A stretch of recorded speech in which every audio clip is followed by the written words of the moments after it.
Glória a Deus, amém? Bom dia a todos. Para mim, mais uma vez, é um prazer estar aqui. Ontem nós estivemos aqui, né? Eu, a Júlia ministrando. Quantos estavam aqui ontem? Glória a Deus, a maior parte da igreja. E foi muito importante para nós esse tempo, como eu estava falando ontem, diante do nosso posicionamento como liderança. Para quem não me conhece, meu nome é Rafael, sou filho do Bispo Samuel, hoje faço parte do ministério, da liderança nacional do Ministério Luz para os Povos, e como eu estava compartilhando, para nós é de extrema alegria, né, nós estarmos aqui vendo tudo aquilo que o Senhor ele tem feito, né, na juventude, e não só na juventude, mas nas nossas igrejas. E com tudo isso eu me alegro muito. Ontem eu estava voltando para casa e eu estava pensando o quanto que existe uma porção para nós como igreja que tem sido liberada da parte dos céus. E eu acredito que isso é só o início, amém? Então ontem nós tivemos aí um despertar e hoje nós vamos ter um conduzir, um consolidar. E eu vou estar falando muito a respeito disso, né, sobre a questão da permanência dos olhos fixos naquilo que é o mais importante. E o tema da minha palavra hoje é lidando com a correria. Então, só quem participa, vive uma intensa correria do dia a dia aí, levanta a sua mão. A maior parte. A gente acorda muitas vezes já com 3 despertadores tocando, porque se passar de um, eu tenho que garantir que pelo outro eu vou acordar, porque senão eu vou perder o horário de fazer o café. Se eu não faço o café, aí, ou senão se eu acordo tarde e não dá tempo de fazer o café, meu dia fica ruim, eu saio sem o café, e o trânsito é estressado. Então a gente vive uma intensa correria, porque aí depois dessa parte você chega no teu trabalho, chega na tua escola, na tua faculdade, e aí você tem que desempenhar as tarefas ali daquele lugar, e mais uma vez é correria, é cobrança, é chefe falando no teu ouvido, é operacional dando trabalho. Então o tempo todo a gente está naquela correria insana. E você sabe, é interessante porque diante dessas situações, nós precisamos entender qual é o papel do relacionamento com o Senhor no meio disso tudo. Sabe, quando nós andamos, quando nós caminhamos com a perspectiva daquilo que o Senhor tem para nós, né, o lugar aonde Ele nos chama para viver, nós então devemos viver a correria do dia a dia, mas entendendo o lugar ao qual Ele nos chamou. E é por isso que então, hoje, eu gostaria de falar um pouco disso. Eu queria que você abrisse aí a tua Bíblia junto comigo em Mateus capítulo 6, do verso 25 ao verso 34, nós vamos ler. Enquanto você está abrindo aí, eu vou dar continuidade aqui. Mateus capítulo 6, do verso 25 ao verso 34. E diante disso, então, irmãos, a gente vai ver, né, essa questão de uma geração sendo forjada nesse lugar pelo aspecto imediatista. Então, é ou não é? Pensa aí comigo. O quanto as tecnologias, né, elas têm nos ajudado a agilizar o nosso dia. Então, quem é um pouco mais velho aí vai entender mais de pequenas coisas que eu estou falando e que são muito verdades. Mas, antigamente, você, para passar o ferro, isso aqui eu lembro porque na casa da minha avó tinha um. Você tinha que pegar, fazer um carvão, colocar dentro do ferro, esperar esquentar a chapa de baixo, e aí você vinha e passava a roupa. Hoje não. Hoje você liga lá na tomada e aí pronto, o ferro já esquentou. Tem alguns que são mais tecnológicos, que é só o vapor. Você coloca lá a água e aí pelo vapor você vai passando lá e ele simplesmente, rapidinho, 2, 3 minutos sua roupa, se você for uma pessoa muito boa ali com o ferro, ela já fica super passada, tira todo o amassado. Agora, antigamente também para você comer alguma coisa quente, você tinha que talvez ir lá, pegar a lenha. Voltei muito, né? Vamos um pouquinho menos. Mas você tinha que esquentar no fogão, né? Você tinha que esperar a água ferver. Hoje tem aquela tal de chaleira elétrica. Você bota a água rapidinho, a água esquenta. É incrível aquilo ali, né? Os micro-ondas da vida também. 3 minutos você já come ali um prato que talvez estava congelado. Então nós aprendemos, nós nos adaptamos à correria, ao imediatismo. Mas se sabe, isso levou também consigo alguns aspectos, alguns efeitos ruins. Por quê? Porque agora a gente transita esse aspecto de imediatismo, né, esse ativismo em toda hora, para dentro do nosso relacionamento com Jesus. Sabe, é uma demanda atrás de outra demanda e, consequentemente, a gente acaba criando uma dificuldade em conciliar tudo, né, com o nosso relacionamento com o Senhor. São sites, são alguns blogs, são canais de vídeo, são redes sociais, são tantas coisas que nos fazem agilizar a nossa ação, de forma que a gente seja rápido naquilo que a gente precisa fazer. E os principais afetados, né, com tudo isso que eu estou falando, é uma geração que nós vamos ver ali de 1995 até 2010, ao qual tiveram esse período de transição, né, ou já nasceram nessa realidade.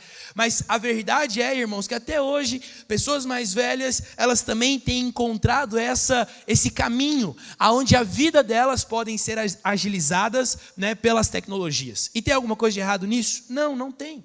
Mas a questão é que dados, né, nos trazem que essa geração de 1995 a 2010 e daí em diante é a geração que detinha dos níveis mais baixos de bem-estar emocional. Ou seja, eram as pessoas que mais sofriam com depressão ou ansiedade.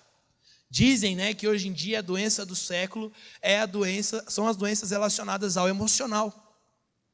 E nós muitas vezes olhamos para essa realidade e pensamos, meu Deus, por que os jovens estão desse jeito? Por que muitas vezes as pessoas elas, né, têm ficado com essa angústia, com essa tristeza? Isso aí, alguns, né, de uma maneira até mais radical, falam, não, isso aí é tudo frescura, na minha época não existia essas coisas, na minha época eu fazia 1 milhão de coisas e estava tudo certo. Mas a verdade, irmãos, é que a gente transferiu a nossa sensação de sermos, né, como é que eu posso dizer isso? Completos, e em coisas materiais, em tecnologias, sabe, cada vez mais. Esses dias eu estava lendo um estudo e estava dizendo que nós estamos passando por uma fase onde as pessoas estão buscando altas doses de dopaminas baratas, e o Instagram é uma dessas, de forma que quando você fica lá rolando, né, o seu feed e tal, isso começa a liberar dentro de você essa perspectiva de, nossa, olha isso, olha aquilo. E isso começa a liberar dopamina barata. Então você começa a ficar preso naquilo ali. Você começa a ficar viciado naquilo ali. De vez em quando eu vejo que eu estou mexendo demais, eu apago esse negócio, esse aplicativo, eu falo, não, vou ficar uns 3, 4 dias, às vezes uma semana, sem mexer. Porque realmente é uma coisa que tira o nosso foco. E no meio de tantas coisas, sabe, nós precisamos entender que isso também reflete dentro do aspecto com o nosso relacionamento com o Senhor. Eu lembro que em 2022/1, no primeiro semestre ali, eu participei de uma escola missionária que tem a sua atuação, né, no interior do sertão, iniciou na África do Sul e hoje tem operado mais dentro do interior do sertão nordestino. E você sabe, naquela época eu estava vivendo muitas coisas na minha vida, de forma que eu atuava em um ativismo religioso, porque eu fazia um monte de coisa, e no meio das muitas coisas que eu fazia, eu parava e às vezes não encontrava um propósito por detrás. Eu olhava e via que eu estava caminhando e o Senhor estava atrás, falando, não, eu não estou indo nessa direção. E eu ficava muitas vezes assim, não, mas eu preciso ir nessa direção. E eu lembro que teve uma vez que eu até sonhei com isso. O Espírito Santo me mostrava como se a gente estivesse correndo, e aí era a figura do meu pai aqui, meu pai mesmo, do meu lado, e de repente eu queria correr mais do que meu pai, e meu pai ele continuava na mesma passada, e aí eu lá na frente tropeçava, e isso me fazia voltar lá para trás, e aí eu tinha que acelerar para conseguir chegar perto do meu pai, e eu lembro que eu fiquei nesse ritmo aí pelo menos umas 4 vezes durante o sonho. Até com que o meu pai, ele virou para mim, ele falou assim, olha, se você continuar desse jeito, você não vai aguentar. E aí eu fui passando por processos, por situações, onde eu fui entendendo que o ativismo que eu estava vivendo era muito mais algo religioso de mim mesmo, do que eu poder dizer, cara, o Senhor está nisso daqui. Mas a verdade é que nós precisamos hoje quebrar isso. Quebrar essa correria que muitas vezes nos leva mais para um lugar de ação do que para um lugar de temor do Senhor, do que para um lugar de obediência ao Senhor, do que para um lugar onde nós vamos estar alinhados com aquilo que o Senhor nos chamou para viver. E quando nós olhamos aqui em Mateus capítulo 6, do verso 25 ao verso 34, nós vamos ver isso. Olha o que a palavra diz, me acompanha aí. Mateus capítulo 6, verso 25. Por isso vos digo, não andeis ansiosos pela vossa vida, quanto ao que haveis de comer ou beber, nem pelo vosso corpo, quanto ao que haveis de vestir. Não é a vida mais do que o alimento, e o corpo mais do que as vestes? Observai as aves do céu, não semeiam, não colhem, nem ajuntam em celeiros, contudo, vosso Pai Celeste as sustenta. Porventura não valeis vós muito mais do que as aves? Qual de vós, por ansioso que esteja, pode acrescentar um côvado ao curso da sua vida? E por que andais ansiosos quanto ao vestuário? Considerai como crescem os lírios do campo, eles não trabalham, nem fiam. Eu, contudo, vos afirmo que nem Salomão, em toda a sua glória, se vestiu como qualquer deles. Ora, se Deus veste assim a erva do campo, que hoje existe e amanhã é lançada no forno, quanto mais a vós outros, homens de pequena fé. Portanto, não vos inquieteis dizendo, que comeremos, que beberemos, ou com que nos vestiremos, porque os gentios é que procuram todas essas coisas, pois vosso Pai Celeste sabe que necessitai de todas elas. Buscai, pois, em primeiro lugar o seu reino e a sua justiça, e todas estas coisas, irmãos, vos serão acrescentadas. Por isso, não vos inquieteis com o dia de amanhã, pois o amanhã trará os seus cuidados. Basta ao dia o seu próprio mal. Feche seus olhos. Pai, eu quero te agradecer por essa palavra. Jesus, obrigado pela oportunidade que nós temos de estarmos aqui orando, de estarmos buscando ao Senhor, adorando ao Senhor. Obrigado, Deus, porque eu sei que o Senhor já se move neste prédio. Eu sei, Deus, que o Senhor já se move neste templo. Pai, eu tenho a convicção de que o Espírito Santo agora tem tocado o coração de alguns aqui. Eu peço para que o Senhor abra o nosso entendimento, abra o nosso coração, para que a gente possa receber essa mensagem. Pai, que o semeador, que é o Senhor em nossas vidas, que é o Espírito, e que a semente que aponta para a palavra possa encontrar a terra boa em nosso coração, e que essa mensagem ela possa florescer a 30, a 60 e a 100 por um, em nome de Jesus, amém e glória a Deus, amém? Então, vamos lá, passada essa introdução, quando nós olhamos para essa situação, nós precisamos então ter uma perspectiva de entender o nosso propósito. Eu sempre costumo usar um exemplo nessas pregações onde eu falo acerca de chamado, porque eu acho que é algo que representa muito bem. Recentemente agora nós tivemos aí a nossa corrida, né, a F1 aqui na Interlagos, em São Paulo. Quem acompanha corrida, seja Stock Car, seja Fórmula 1 ou até mesmo corrida de kart, você vai ver que antes da corrida, sempre existe uma corrida, que eles chamam de D1, né? E aí definem também algumas outras fases, que chamam D2 e D3, no qual eles, pelo tempo que o cara, né, o corredor ali, ele faz a volta, ele vai classificando a sua posição dentro do lugar, né, ali onde eles vão começar a corrida. E eu fico imaginando o quão importante é nós termos noção daquilo que nós estamos hoje, do nosso ponto de partida, para aquilo que nós precisamos estar, para onde nós precisamos chegar. E o que é interessante é que esses homens, por meio dessa pré-competição, eles criam um raciocínio, porque se ele foi mal colocado, ele já cria uma estratégia. Olha, se eu estou em 20º colocado, eu preciso ultrapassar 19 carros para então chegar na liderança e então manter a liderança. Faz sentido? Mas aí então você passa por um outro aspecto, talvez um outro pensamento, que é aquele que está em primeiro lugar, porque a única coisa que ele precisa se preocupar é em permanecer na liderança. Ele fala, olha, eu sei o lugar aonde eu estou saindo, eu sei do lugar aonde eu vim, eu sei aonde eu estou hoje, e eu sei aonde eu quero chegar, e é por isso então que eu vou manter a minha posição. Esse é o pensamento daquele corredor. Sabe, não é diferente conosco. Nós também precisamos ter esse entendimento de onde nós estamos, de onde nós saímos, para que nós possamos ter uns olhos fixos naquilo que o Senhor tem diante de nós. E é por isso então que hoje eu gostaria de falar em primeiro aspecto dentro dessa questão, né, do imediatismo, lidando com a correria, é que uma das formas que nós podemos aprender, né, a lidar com a correria é entendendo o nosso propósito macro. Então, irmãos, todo ser humano ele possui alguns propósitos de vida. Quantos aqui têm propósitos? Todo mundo tem propósito, glória a Deus por isso. Às vezes não são só propósitos cristãos, mas seculares também. Então, às vezes você tem vontade, né, de pregar o evangelho às nações, ou pregar o evangelho dentro da sua empresa, ou muitas vezes você tem o desejo, né, de exercer um ministério dentro da casa de Deus. Mas talvez você também tenha o desejo de ganhar dinheiro. Quem tem esse desejo?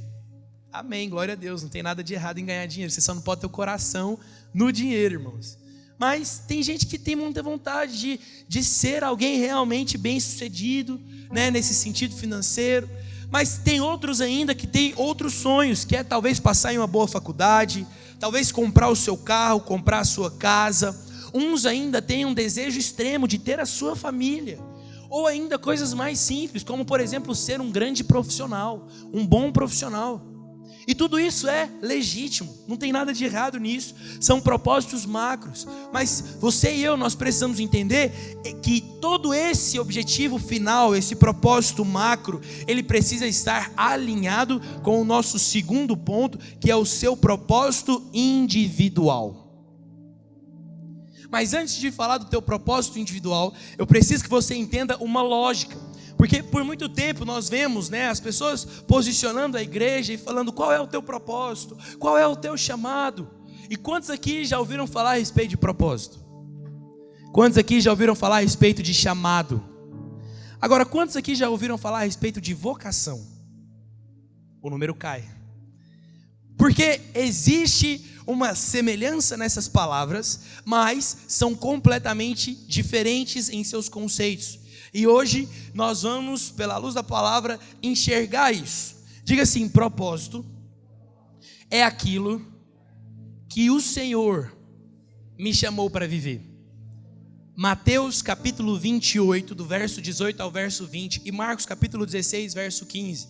Esse é o propósito de todos: ide e pregai o evangelho a toda criatura. Esse é o nosso propósito, irmãos. Nós nascemos para isso. E isso por causa de um conceito chamado mandato cultural, que eu não vou ter tempo para entrar nisso, por conta do nosso tempo, mas dando uma resumida para você, mandato cultural está ligado lá em Gênesis capítulo 1, do verso 26 ao verso 28, quando Deus cria todas as coisas, Ele diz o seguinte para o homem: eu estou fazendo você aqui a minha imagem e semelhança, você vai crescer, você vai multiplicar e você vai dominar e sujeitar a terra.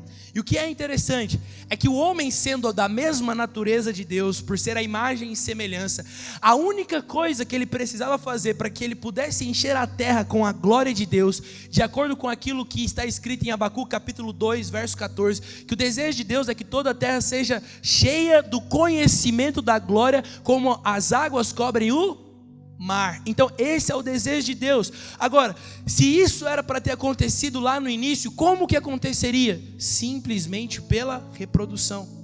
Porque Adão e Eva, sem pecado, eles iriam ter os seus filhos, que iriam continuar, né, delongando ali a natureza de Deus sobre toda a face da terra.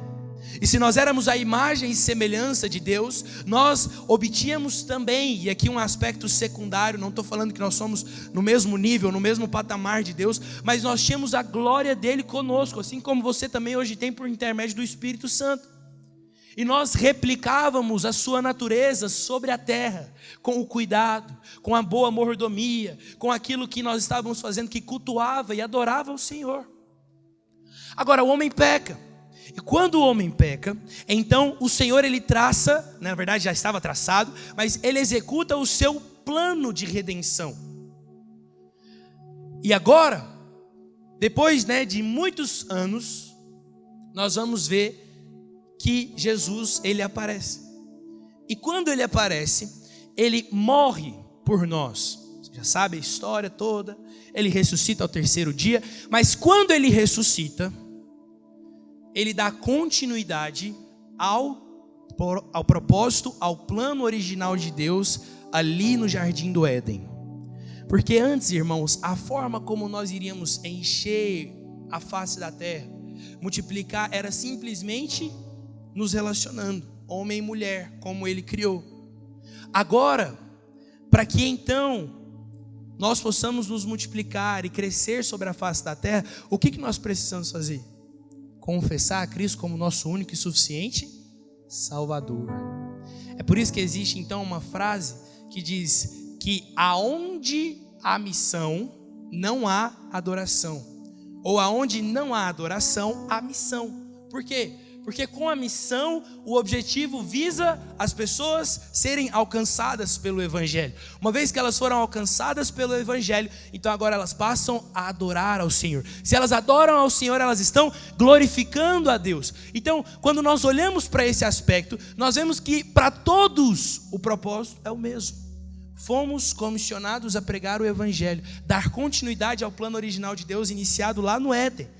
Foi para isso que nós fomos chamados. Foi para isso que nós fomos, é o nosso propósito. Agora, o chamado também é uma outra palavra. E o que é o chamado? Diga assim: eu fui chamado à cruz. Todos nós, irmãos. O chamado também é um só. Por quê? Porque o Senhor na cruz do Calvário, a palavra nos fala que Ele nos chamou a nos arrependermos. A Bíblia diz que nós devemos crer, tomar a nossa cruz dia após dia e negarmos a nós mesmos. Ou seja, existe um princípio ao qual todo crente precisa voltar, que é ir aos pés da cruz. Eu e você, nós fomos chamados para isso. Agora existe uma outra palavra, que é a vocação. E a vocação é como você faz isso. É aí onde está o diferencial. Porque talvez você foi comissionado, para pregar o Evangelho, sendo um grande empreendedor. Talvez você foi chamado para pregar o Evangelho sendo um pastor, sendo um líder de intercessão, sendo um faxineiro. Tinha um rapaz, eu esqueço o nome dele, lá na Fama, e ele a vida inteira limpou lá, já chegou a trabalhar algumas vezes dentro da própria casa do apóstolo, ele e a esposa dele. E minha mãe, uma vez conversando com ele, perguntou, se ele muitas vezes não queria, ser talvez um líder de IPG, um líder de célula, ou um líder assim maior e tal, dentro da casa do Senhor. E ele virava para minha mãe e falava assim: Cristiane, eu fui chamado para limpar essa igreja. Esse é o meu propósito. Eu prego o Evangelho aqui de uma forma sobrenatural. E isso era tão realidade, irmãos, que eu lembro que minha mãe, ela conta que tinha algumas vezes que ela estava passando pelos corredores e ela via ele lá em cima, limpando as janelas, e ela virava para ele e falava assim: meu irmão, qual que é a palavra de Deus hoje? E aí ele vinha, virava para ela, ele olhava, e aí ele liberava uma palavra de conhecimento sobre a vida dela, que era como bálsamo do Senhor para o coração, para aquilo que ela precisava naquela hora. Ele estava exercendo o chamado, ele estava exercendo aquilo que o Senhor o chamou para fazer, ele estava exercendo o propósito, estando situado com a vocação pelo qual o Senhor o levantou. Cada um de nós somos vocacionados para alguma coisa. E aí é então que nós olhamos para essa perspectiva individual. E aí você vai comigo agora lá em Josué capítulo 1. Josué capítulo 1, do verso 1 ao verso 6.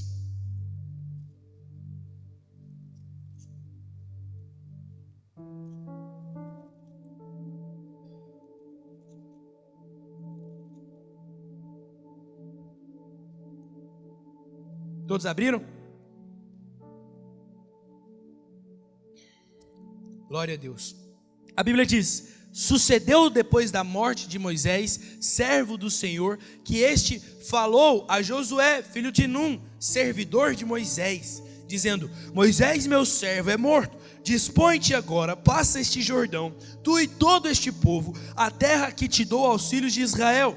Todo lugar que pisar a planta do vosso pé, vos-lo tenho dado, como eu prometi a Moisés, desde o deserto e o Líbano até o grande rio, o rio Eufrates, toda a terra dos heteus e até ao mar grande, para o poente do sol será o vosso limite. Ninguém te poderá resistir todos os dias da tua vida, como fui com Moisés, assim serei contigo. Não te deixarei, nem te desampararei, ser forte e corajoso, porque tu farás este povo herdar a terra que sob juramento prometi a dar aos seus pais. Mais uma vez, só esse verso 6, olha o que a Bíblia diz.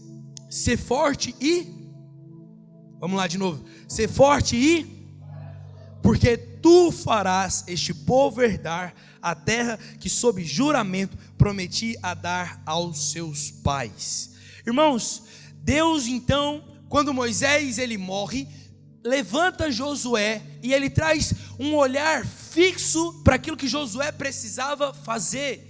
Josué era responsável pelo juramento de Deus de fazer com que toda aquela terra, todo aquele povo herdasse uma terra que tinha sido uma promessa de Deus. Sabe o que é interessante? É que quando nós vemos essa característica, não é diferente também para os nossos dias de hoje, porque o Senhor muitas vezes Ele quer trabalhar com a sua vida. O Senhor muitas vezes quer levar você a ser um canal, um instrumento de Deus, para que outras pessoas possam receber do milagre de Deus, possam receber das palavras do Senhor, possam receber do cuidado que Ele manifesta para com a sua criação como Pai.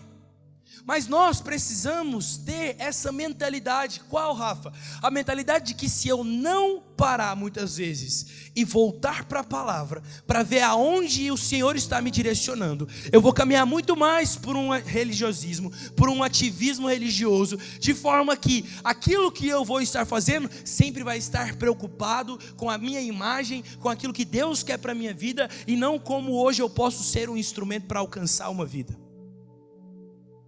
Sabe, não vale de nada, irmãos, eu estar aqui ministrando, ou qualquer outra pessoa executando as suas tarefas daquilo que você hoje faz, se você não entender que aquilo que você faz, fazei tudo para a glória de Deus.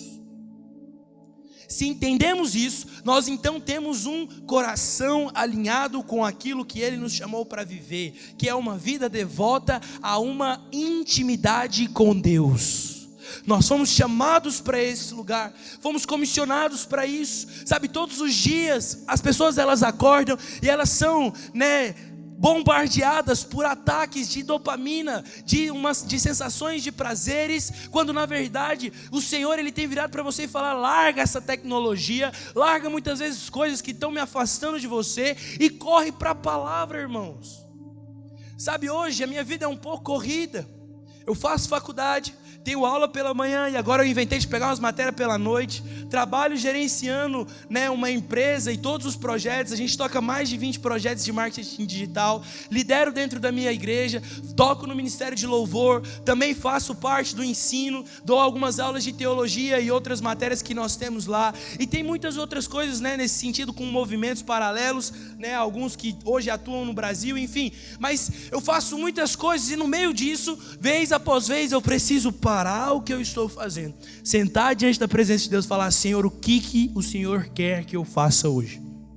Porque não é só sobre eu acordar e falar: hoje eu tenho uma agenda para fazer aqui, hoje eu tenho minhas tasks, a minha tarefa de listas, eu preciso acordar, fazer o meu café, tomar meu whey, ir para a academia, depois ir para o trabalho, fazer atividade da escola, da faculdade, e aí no final do dia tem lá devocional. Aí eu vou lá e faço as outras coisas, chego no devocional, eu faço no devocional, dá um check. Não!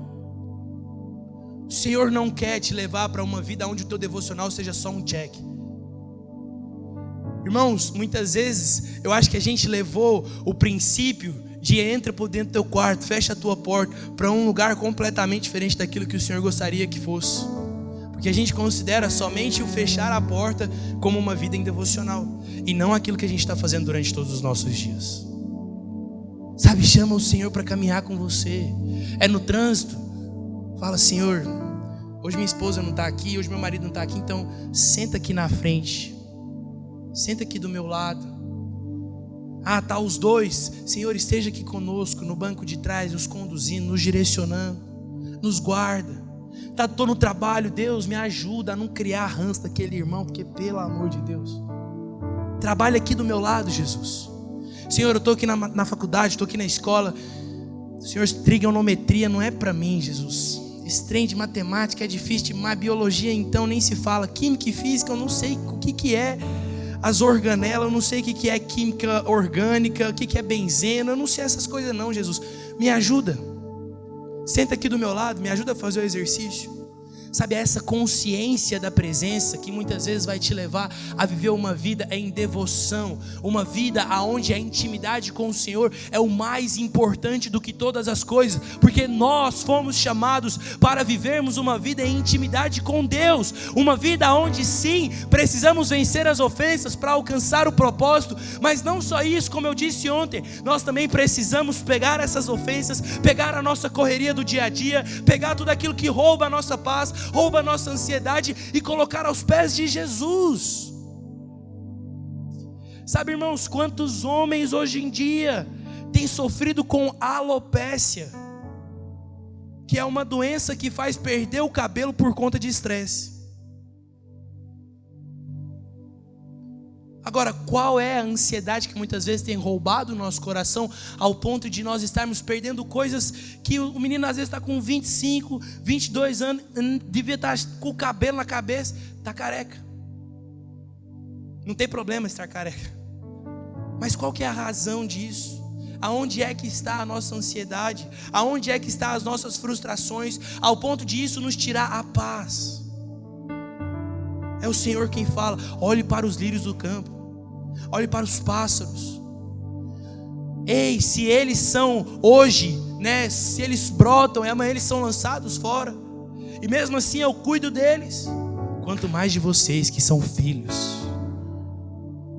E é por isso então que nós precisamos entender o nosso propósito individual. Sabe, haverá muitos momentos em nossa vida que virá muitas propostas, irmãos, muitas propostas. Mas é o próprio Jesus que nos diz: buscai primeiro o reino de Deus e a sua justiça, e todas essas coisas elas vos serão acrescentadas. Mas afinal de contas, o que é o reino de Deus? Porque o Senhor está nos mandando que nós busquemos o reino. O Senhor está mandando que nós busquemos o reino, irmãos. E aí eu queria que você fosse comigo lá em Romanos capítulo 14.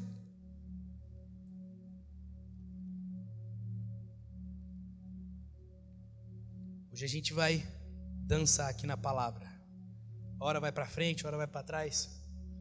Romanos 14, verso 17 ao verso 18. Olha o que a Bíblia diz: porque o reino de Deus não é comida e nem bebida, mas justiça, paz e alegria no Espírito Santo. Aquele que deste modo serve a Cristo é agradável a Deus e aprovado pelos homens. Sabe, esse é o propósito do discípulo, é viver uma vida como que está buscando o reino de Deus. Ou seja, eu estou buscando fazer aquilo que eu faço para a glória do Senhor, como diz em 1 Coríntios capítulo 10, verso 31. Agora nós precisamos ter isso no nosso coração. Senhor, o que é o teu reino? Não é comida, não é bebida, essas coisas me serão acrescentadas. Eu vou focar em exercer a justiça de Deus por intermédio da graça. Eu vou ser responsável por levar a paz comigo. É Romanos mesmo ainda, no capítulo 5, que vai nos dizer o seguinte: nós fomos justificados, pois, mediante a fé, e nós temos paz com Deus por meio de nosso Senhor Jesus Cristo. Ei, Jesus morreu numa cruz por você e por mim, para que nós agora fôssemos proclamadores da paz, porque antes nós éramos como inimigos de Deus, mas agora nós estamos jogando no mesmo lado. Nós temos paz para com Deus. Nós olhamos ao nosso lado e nós temos o Rei dos Reis, Senhor dos Senhores, aquele que vai por nós, e contra ele nada irá permanecer. Esse é o nosso Senhor, irmãos, e isso gera uma paz no nosso coração.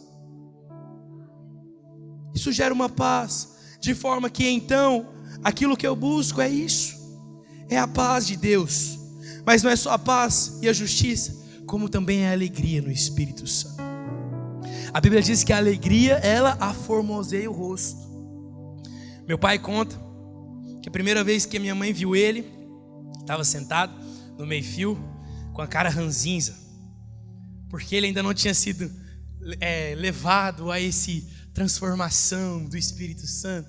E aí minha mãe conta então que ela olhou para ele, ela falou: meu Deus, que homem da cara ruim. Interessante que depois de alguns meses deu no que deu, né? Hoje 3 filhos abençoados, casamento poderoso. Mas você sabe, ele conta então que o processo de conversão trouxe para ele alegria. Porque talvez em outrora tinha sido marcado por muitas outras coisas, mas agora o Senhor tinha trago alegria. E a alegria aformosou até o rosto dele. E aí minha mãe olhou para ele e falou: meu Deus, agora é esse homem que eu quero casar. Então nós precisamos entender que a alegria do Senhor é algo que deve permanecer com o nosso coração. Mas, irmãos, isso vai demandar de uma escolha. Uma escolha sobre as nossas vidas. Atos capítulo 20, do verso 22 ao verso 24, a Bíblia diz o seguinte: e agora, constrangido em meu espírito, vou para Jerusalém, não sabendo o que ali me acontecerá, senão que o Espírito Santo de cidade em cidade me assegura que me esperam cadeias e tribulações. Porém, em nada considero a vida preciosa para mim mesmo, contanto que complete a minha carreira e o ministério que recebi do Senhor Jesus para testemunhar o evangelho da graça. Ei, deixa eu te falar uma coisa. Havia uma convicção no coração de Paulo, ao ponto que ele olhava talvez para as grandes lutas e tribulações, e aqui até a própria vida em risco, e ele falava: olha, não importa o que eu vou viver, o que me importa é pregar o evangelho da paz, é buscar a justiça de Deus, é completar a minha carreira e exercer aquilo que Deus me chamou com alegria no Espírito Santo. E é por isso então que mesmo diante das lutas, eu não vou olhar para aquilo que está acontecendo à minha volta, mas eu vou olhar para aquilo que é mais importante. O que me importa é garantir que o evangelho da graça será pregado. Isso era o que queimava no seu coração, porque Paulo não estava movido em cima de uma correria do dia a dia. Paulo não estava sendo movido talvez por uma ansiedade. Paulo não estava sendo movido por aquilo que roubava a sua paz. Não, ele estava trabalhando em cima de uma convicção, porque ele tinha escolhido a melhor parte. E aqui nós então vemos o nosso terceiro ponto de como nós podemos vencer, a ansiedade, lidar com a correria, é escolhendo a melhor parte. Lucas capítulo 10, verso 38, olha o que a palavra de Deus diz. Aqui talvez é uma história que você já conhece, é uma história que você está bem familiarizado, mas eu gostaria de ler somente esse verso, para a gente poder se contextualizar um pouco mais. Mas a Bíblia diz: indo eles de caminho, entrou Jesus num povoado, e certa mulher chamada Marta hospedou-o na sua casa. Tinha ela uma irmã chamada Maria, e esta quedava-se assentada aos pés do Senhor e ouvir-lhe os ensinamentos. Marta agitava-se de um lado para o outro, ocupada com muitos serviços. Então se aproximou de Jesus e disse: Senhor, não te importas de que minha irmã tenha deixado que eu fique a servir sozinha? Ordena-lhe, pois, que venha me ajudar. Respondeu o Senhor: Marta, Marta, andas inquieta e te preocupas com muitas coisas. Entretanto, pouco é necessário, ou mesmo uma só coisa.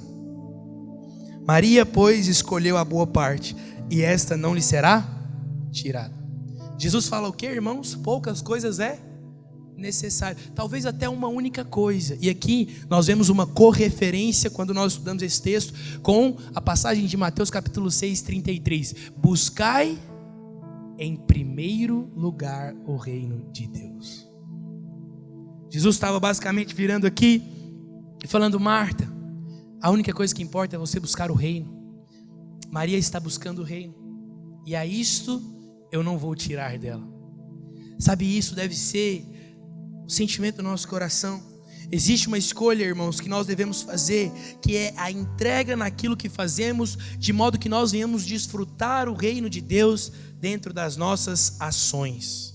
Sabe, eu lembro, contar um breve testemunho, depois já ir para o último tópico, mas eu lembro quando eu estava no cursinho, porque quando eu finalizei o terceiro ano do ensino médio, eu passei na faculdade, tinha passado para engenharia florestal, lá em Jataí, na UFG, e na época eu falei: não é possível, eu passei, não é o curso que eu quero, mas eu vou entrar, tento fazer uma transferência para engenharia mecânica, que era o que eu queria, e aí eu falei: é isso daí, daqui uns 6 meses talvez eu volto, moro em Goiânia de novo, e aí continuo a faculdade daqui.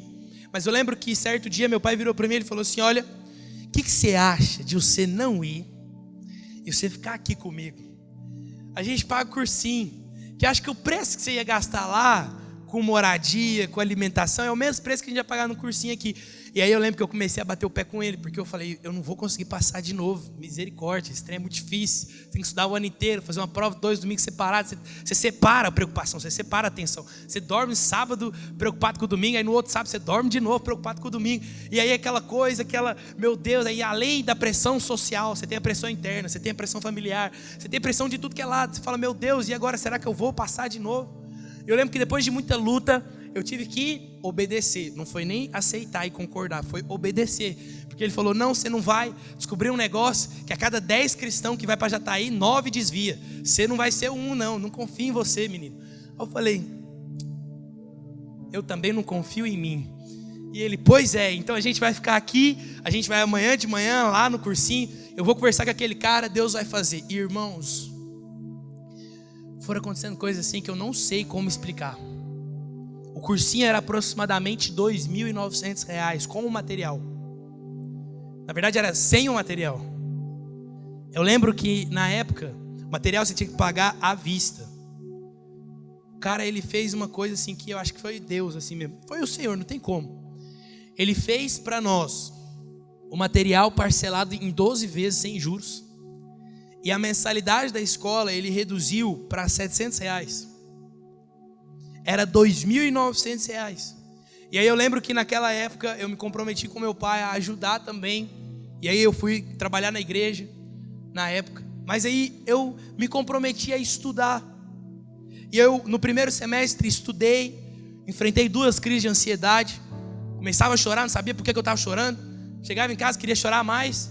Virava para um amigo meu, estava lá fazendo exercício fácil. Era raiz dentro de raiz. Você ia resolvendo uma raiz de cada vez. Era que raiz de 81, depois raiz de 9, depois raiz de 3, pronto, acabou o exercício. Mas na hora que eu olhei aquele tanto de coisa, eu falei, meu Deus, não consigo fazer isso. E aí meu coração começou a acrescentar. Se você não consegue resolver isso, você não vai conseguir fazer uma mais difícil. Se você não consegue fazer uma mais difícil, você não vai conseguir fazer 10 dessas. Se você não consegue fazer 10, o Enem é 15 dessas. Você não vai conseguir fazer o Enem. Você não vai tirar uma nota boa, você vai ficar preso nesse cursinho, igual um monte de nego que está do seu lado, que tem 5, 6, 4, 3, 2 anos de cursinho. E eu comecei a ficar, meu Deus, e agora? O que vai acontecer da minha vida? Eu vou ser um zero à esquerda, eu não vou virar nada. Eu não vou conseguir entrar na faculdade. Eu vou ser só mais um na estatística. Eu lembro que aquilo ali começou a ganhar meu coração. Eu comecei a respirar rápido, comecei a ficar com vontade de chorar. Eu virei para um amigo meu, também, filho do bispo Eduardo, o João, estava estudando comigo na época. Eu falei para ele, mano, eu preciso ir embora. Ele falou, também precisa. Aí eu falei, então vamos, chama sua mãe, pelo amor de Deus, eu quero sair desse lugar. E eu lembro que eu cheguei em casa e chorava, irmãos. Chorava porque meu coração estava cheio de preocupação. Eu já tinha visto o Senhor operar, mas isso não era o suficiente. E aí eu lembro então que eu estava no cursinho, e eu estudei o primeiro semestre, e aí eu tinha um plano. Antes de passar na faculdade, eu ia participar de um intensivo do F-Hop, né? E aí eu ia morar lá em Florianópolis 5 meses. E aí eu lembro que eu tinha me programado tudo para isso, minha família também. No final não deu certo, infelizmente, mas felizmente, Deus sabe de todas as coisas. Eu tive que fazer faculdade, mas meu plano era sair do F-Hop, voltar para Goiânia e começar teologia. Eu não fui para F-Hop, então eu falei, vou continuar com o meu plano, vou fazer teologia. Segundo semestre, comecei teologia, trabalhava em faculdade e cursinho de manhã. Parei de estudar a quantidade que eu estudava no início do semestre, porque eu estava agora trabalhando e fazendo uma faculdade à noite de teologia. E eu lembro que eu, então, fui trabalhando com os dois. De forma que quando chegou no Enem, falei, Deus, é isso. Se for, eu vou continuar. Se for, eu vou continuar os estudos na faculdade. Se não for, eu vou parar por aqui mesmo, vou continuar só com teologia e trabalho. E é isso aí. O Senhor me chamou para isso. Glória a Deus. Irmãos, eu lembro que então eu fui fazer o Enem. Fazer o Enem como se nem quisesse nada. Fiz, passei em 2 faculdades. Passei na UFG para engenharia de transporte. E eu gosto de falar isso porque às vezes você pode olhar para mim e falar assim, meu Deus. Não, irmão, seja insistente, tá bom? Eu passei em segunda chamada em engenharia de transporte na UFG. E passei em chamada pública no IFG para engenharia ambiental e sanitária. E aí eu lembro que então, e eu não tenho problema com isso não, eu gosto, pelo menos eu entrei, aleluia. Fui lá com os trancos e barrancos. Eu lembro que no dia que eu fui para entrar no engenharia ambiental, eram 5 vagas. Meu nome estava em 7º. Era em 7º. 2 faltaram, eu entrei. Não, 3 faltaram, eu entrei em 4º. Tá vendo? É remanescente. Deus faz, irmãos. Mas sabe, no meio de tudo, irmãos, até nisso tem a mão de Deus. Pensa, eu não sei o que aconteceu com aquelas pessoas, infelizmente, elas não puderam ir, mas eu estava lá. Eu estava lá. E durante o cursinho, o tempo todo, Deus estava falando para mim: ei, o que você está pensando na sua vida? Calma o coração, menino. Você não sabe de nada, você está vendo agora, eu estou vendo tudo. Hoje Deus está falando para você, Ele está vendo tudo. Às vezes você está ansioso, às vezes você está preocupado com aquilo que vai acontecer amanhã, mas deixa eu te falar uma coisa: Deus, Ele cuida de você, porque a palavra de Deus fala que nós fomos adotados. Você não tem um homem que chegou na sua vida, talvez como uma imagem ruim de um pai que você teve natural. Não, você tem o maior pai de todos. Você não é órfão, você é filho. E como filho, Ele se preocupa contigo. Ele faz o melhor, que é aquilo que é para você. Não pensando naquilo que você acha que é o melhor, mas aquilo que Ele sabe que é o melhor. Aquilo que está alinhado com o propósito dEle. Aquilo que está alinhado com a vontade dEle. Porque, irmãos, o Senhor, Ele é soberano sobre tudo e todas as coisas, aquele que tem o controle sobre o limite das ondas do mar, aquele que tem todas as águas do oceano como um pingo de água em suas mãos, aquele que governa todo o cosmos em seus dedos, aquele que chama as estrelas pelos seus nomes. Eu não sei se você sabe, mas são bilhões e bilhões de estrelas, e a palavra diz que Ele sabe cada uma pelo nome e as chama. Você acha mesmo que Ele não cuida da sua vida? Ele é fiel e poderoso para cuidar de você. Ele é fiel e poderoso para fazer com que as coisas se cumpram no tempo certo. Ele é fiel e poderoso para fazer com que aconteça muito mais do que você imagina. É por isso que a nossa ansiedade, ela deve ser colocada de lado. E por último, eu finalizo com o que você tem feito para lidar então com a correria. Que de fato nós temos feito, irmãos, como nós temos nos posicionado frente a esse chamado que o Senhor tem nos levantado.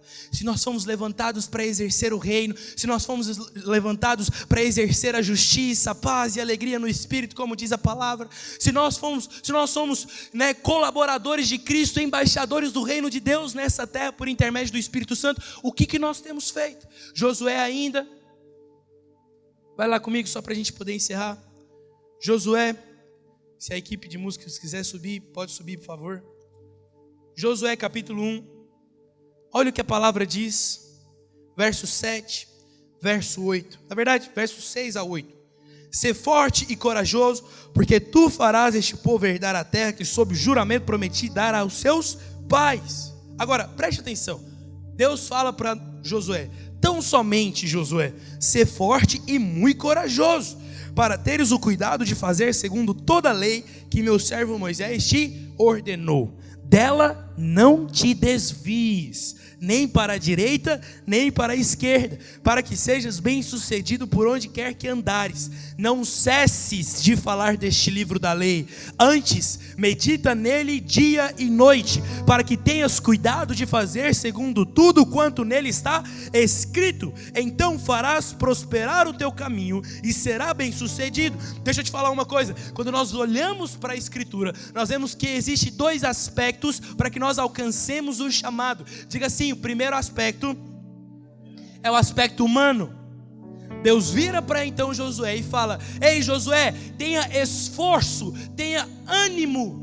Isso é natural, irmãos. Isso não é sobrenatural. Ele precisava se esforçar. Como eu ali no cursinho, eu precisei estudar. Eu precisei ir lá, né? Por mais que seja chamada pública, eu fui, porque eu estava me esforçando. Eu tinha um ânimo, mesmo diante das circunstâncias talvez não serem tão favoráveis. Não era a nota mais alta. Eu tinha ânimo, que aquele que tinha me prometido uma palavra de que eu iria entrar na faculdade e que eu iria impactar aquele lugar, ele também iria garantir com que eu estivesse ali dentro. Mas deixa eu te falar uma coisa: eu precisava, no âmbito natural e um aspecto humano, ter esforço e ânimo. Mas o segundo aspecto, diga assim, espiritual, é aquilo que o Senhor fala logo abaixo, no verso 7, no verso 8, ao qual ele diz para que Josué permanecesse com os olhos fixos na Bíblia e ele falasse. Olha o que a Bíblia diz: não cesses de falar deste livro da lei. Deus está falando para Josué: Josué, não para de declarar aquilo que está na palavra. Josué, não para de declarar aquilo que está nesse livro. Josué, não para de proclamar a palavra, a história contada desde a origem do mundo. Josué, não para de falar no maior milagre de todos. Cristo, mesmo sendo Deus, não usurpou ser igual a Deus. Antes se humilhou, se esvaziou e tomou a forma de homem para que nós fôssemos salvos. Mas ele, ressuscitando ao terceiro dia, foi colocado acima de todas as coisas. Não existe poder maior do que o nome de Jesus. Não existe nada maior do que o nome de Jesus. Não existe principado e potestade maior que o nome de Jesus, porque nele e por ele e para ele foram criadas todas as coisas. Oh, irmãos, essa palavra, ela tem que queimar no nosso coração. Sabe, hoje estudos apontam que menos de 20% dos cristãos leem a Bíblia todos os dias. Menos de 20%. Sabe, em 2021, cerca de 50% dos americanos disseram que liam a Bíblia por conta própria, pelo menos de 3 a 4 vezes por semana, por mês, não, por ano. Ou seja, se eu não falo, irmãos, abra a Bíblia aqui em Josué capítulo 1, verso 9. Você vai ler essa Bíblia 3 a 4 vezes por ano, só. Tem um outro estudo ainda que diz que essa taxa ela é negativa desde 2011, nós estamos em 2024. A data desse estudo era 2022, já tinham se passado 11 anos e nada tinha mudado. Em 2022, porém, esse número caiu 11 pontos. Agora, apenas 39% dizem que leem a Bíblia inteira várias vezes por ano, ou que leem mais. Então, antes era 50%, agora nem isso, agora é 39%. Deixa eu te falar uma coisa: que esses dados possam demonstrar para nós uma inquietação santa, uma indignação dentro do nosso coração, ao ponto de dizer que eu não vou viver sem essa palavra, eu não vou viver sem contemplar aquilo que está escrito a respeito do meu Jesus. A Bíblia diz e ela nos mostra que o Senhor, Ele é aquele quem garante a sua vitória já feita na cruz do Calvário. Então todos os dias, a única coisa que você precisa fazer é acordar, se colocar diante disso daqui, da palavra de Deus, e decidir ser moldado por ela. A Bíblia não veio para passar a mão na nossa cabeça, a Bíblia não veio para você ter a interpretação que você quiser. Não, a Bíblia veio para ser contra a cultura do mundo, porque ela é contrária à nossa carne, ela é da natureza espiritual, e as coisas do Espírito nós discernimos espiritualmente, e as coisas da carne discernimos na carne. É por isso, irmão, que pare em uma vida completamente imediatista, corrida, lidando com o dia a dia, de forma que você tem tempo para todas as coisas, menos para o Senhor.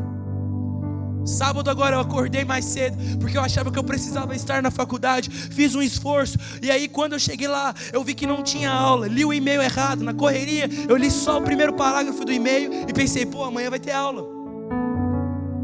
Cheguei lá, eu falei, mas qual vai ser, a sala?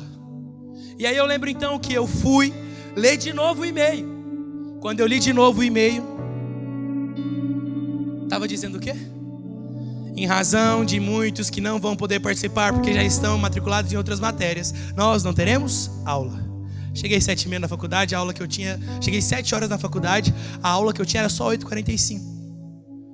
Na hora que eu fui, estava lá, eu li esse e-mail, pensei, meu Deus, e agora? Vou fazer o quê? Catou, podia estar dormindo. E de repente o Espírito Santo soprou muito claro: vai ler a Bíblia. Você não tem que ler a Bíblia? Vai ler a Bíblia. Irmãos, eu parei para ler. E aí eu fui lá no terceiro andar, abri lá no cantinho, botei um petzinho de lado que eu gosto, comecei a ler. E aí eu pensei, cara, eu tenho um tempo, eu quero ler bastante aqui. Vou já matando dentro do meu negocinho lá do plano de leitura. Aí eu li Lucas capítulo 24, depois li João do capítulo 1 ao capítulo 2, depois li Filemão, que é só um livro, só um capítulo, depois fui lá e li Tito, que também, Tito é 3 na verdade, mas aí depois eu li 3 João e 2 João, que também são textos pequenos ali, sabe, e irmãos, li Judas também, que era só um capítulo. Foram coisas rápidas. Mas até hoje Deus está ministrando comigo a respeito de Lucas 24. Sabe por quê?